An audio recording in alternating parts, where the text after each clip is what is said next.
আমাদের পাঁচলেশ থানার মামলা নম্বর 3 তারিখ 13/8/2024, তার মানে গত 2 বছর আগের একটা মামলার আমরা উদ্ধার করতে গিয়ে দেখতে পেলাম যে এখানে একটা মাদকের সিন্ডিকেট কন্টিনিউয়াস কাজ করে যাচ্ছে। স্পেশালি এদের একটা বিশেষ ধরনের বিজনেসের কৌশল আছে। একটা কুরিয়ার সার্ভিসের মাধ্যমে কক্সবাজার হতে চিটাগং থেকে ঢাকা, এভাবে এরা মাদক ট্রান্সফার করে থাকে। আমাদের ক্লু ছিল একটা কুরিয়ার সার্ভিসের একটা স্লিপ, তারই সূত্র ধরে আমরা প্রধান আসামি হারেজা বেগমকে আমরা ডিটেক্ট করি একটা মোবাইল নাম্বারের মাধ্যমে। গত রাত্রে 2টা থেকে তাকে গ্রেপ্তার পূর্বক তার জবানবন্দি মোতাবেক তার হাজব্যান্ড সহ টোটাল আমরা 6 জন আসামিকে গ্রেপ্তার করি এবং তাদের জিম্মায় থেকে আমাদের এই যে হিলবি আবাসিক এলাকায় তাদের আবাসস্থল থেকে আমরা টোটাল 10,500 পিস ইয়াবা উদ্ধার করি। 10,500 পিস ইয়াবার সাথে আমাদের আরো কিছু ইয়াবা বিক্রি বাবদ 32,000 টাকা রয়েছে। মাদক পরিবহন কাজে ব্যবহৃত 3টি এসএ পরিবহনের রিসিট আমরা উদ্ধার করি একই জায়গা থেকে, এবং মাদক পরিবহন কাজে ব্যবহৃত 15টি হট বক্স উদ্ধার করা হয়, হট ক্যারিয়ার বক্স। ওকে, তো টোটাল আমাদের আসামি গ্রেপ্তার করি আমরা 6 জন, এবং এদের বিরুদ্ধে আমাদের আগেও মামলা আছে, যেটা বললাম গত 2 বছর আগে একটা মামলা আছে। আর এখানে অন্যতম আসামি আছে মোহাম্মদ আইয়ুব আলী। আসামি আইয়ুব আলী সে পলাতক আছে, এবং সে মূলত এটার মূল মানে এই যে হাজেরা বেগমের সাথে আর একটা সিন্ডিকেটের অন্যতম মূল হোতা। এটা হলো আমাদের আজকের টোটাল রিকভারি। এবং আমাদের এর পাশাপাশি আমাদের 3 কেজি গাঁজা সহ একজন আসামিও গ্রেপ্তার আছে গতকালকের অভিযানে। তো আমাদের এই ধরনের অভিযান, মাদক বিরোধী অভিযান, পাশাপাশি আদার্স যে অভিযানগুলো আমাদের কন্টিনিউয়াস থাকবে। এসএ পরিবহন এক ধরনের কি বলবো পার্সেল এবং ডকুমেন্ট পরিবহনের কাজে নিয়োজিত একটি ব্যবসায়িক প্রতিষ্ঠান, ঠিক আছে।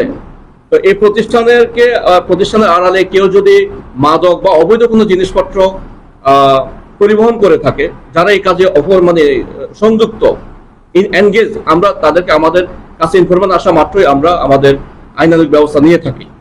আর এসএ পরিবহনের বিরুদ্ধে যদি এসএ পরিবহন যদি তাদের জানা সত্ত্বে তাদের জ্ঞাত সারে যদি এসএ পরিবহন এটার সাথে ইনভলভ থাকে, আমরা তাদের বিরুদ্ধে আইনানুগ ব্যবস্থা নেব, এবং সেটা আমাদের তদন্ত যদি পাওয়া যায় তাদের এঙ্গেজমেন্ট আছে এই ঘটনার সাথে, আমরা অবশ্যই ব্যবস্থা নেব।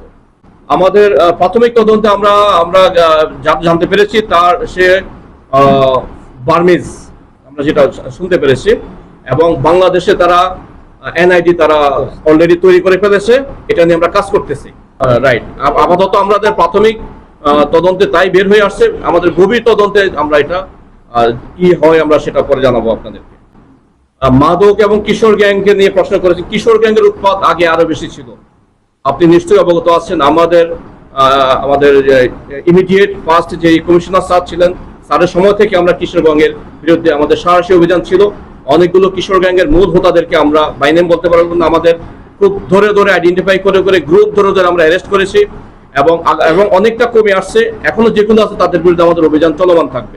এবং আমরা অত্যন্ত আপনাদেরকে আশ্বস্ত করতে আপনারা জানেন, গত রমজান মাসে আমাদের টোটাল আমরা চেষ্টা করেছি, আমাদের টোটাল সিএমপিতে বিন্দু মাত্র কোনো ছিনতাইয়ের ঘটনা আমরা করতে দিই নাই রমজান মাসে, এবং ঈদের বাজারকে কেন্দ্র করে চেষ্টা করেছি। আমাদের চেষ্টা ছিল অতীতের যে কোনো সময়ের তুলনায়, যে কোনো ঈদ বাজারের তুলনায় বা যে কোনো রমজানের তুলনায় অপরাধ, ছিনতাই বলেন, কিশোর গ্যাংয়ের উৎপাত কম ছিল, এবং আগামীতে আরো কমে যাবে ইনশাআল্লাহ। আমরা আশাবাদী, আমরা সজাগ আছি, সোচ্চার আছি, তৎপর আছে। তাদের স্বামী স্ত্রী 2 জন কথা বলেছি, বাকিরা হলো মাদক বেচা কেনা পরিবহনের কাজে এঙ্গেজড, সম্পৃক্ত। হ্যাঁ, সেই মামলার সূত্র ধরে হাজারা বেগমকে আমরা 2 বছর পরে তাকে গ্রেফতার করেছি। এটা আমাদের তদন্তের কাজ চলমান আছে। আমরা তো মাত্র উদ্ধার করেছি। আমাদের এটা তো যেমন 2 বছর তাকে অ্যারেস্ট করতে আমাদের 2 বছর সময় লেগেছে, বুঝতেই পারতেছেন। তারা অ্যাকচুয়ালি তাদেরও তো অনেক ক্যামোফ্লেজ টাইপের কৌশল আছে। তারা এমন সিম ইউজ করে যেটা তাদের নামে রেজিস্টার্ড না। এই সমস্ত ক্ষেত্রে আমাদের অনেক ক্ষেত্রে অনেক ডিফিকাল্টি থাকে। আমরা 2 বছর পরে অ্যারেস্ট করতে সক্ষম হয়েছি। আর তাদের সাথে কারা এঙ্গেজ, আমাদের ক্রস বর্ডার বা আমাদের লোকালি কক্সবাজার বর্ডার ওই পারে, কক্সবাজার, চিটাগং বা ঢাকা কেন্দ্রিক কারা এঙ্গেজ আছে, আমাদের তদন্ত কার্যক্রম চলমান আছে। আমরা এটা যারা ইনভলভ থাকবে তাদেরকে সবাইকে আইনের আওতায় নিয়ে আসবো ইনশাআল্লাহ।